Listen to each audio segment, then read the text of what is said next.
Magpaplano ka bang pumili ng bahay? Or baka naman may bahay ka na ngayon at nagbabayad ka ng mortgage insurance. Ito, gusto ko lang linawin ito.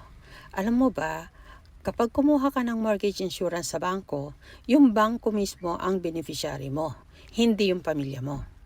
Habang bumababa ang mortgage balance mo, bumababa rin ang coverage mo, pero yung premium mo, ganun pa rin. Ganun po.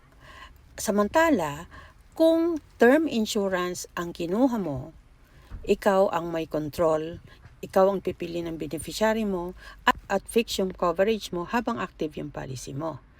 Halimbawa, kung may 500,000 term insurance ka at may mangyari sa'yo, ang family mo mismo ang makakatanggap ng benefit.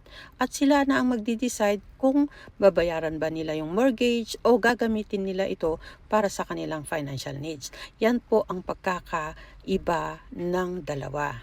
So, siyempre, kailangan nating malaman kung ano ba ang maganda para sa atin. Itong dalawa, parehas sila ng purpose. Pero importante na alam mo ang difference para makagawa ka ng tamang desisyon para sa pamilya mo. Ang tanong ko ngayon sa iyo, kapolicy, alam mo ba kung anong coverage meron ka ngayon?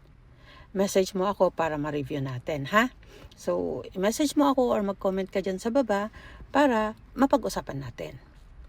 Yan po, sa susunod na video natin, i-expound natin, explain natin yung details ng difference ng dalawa.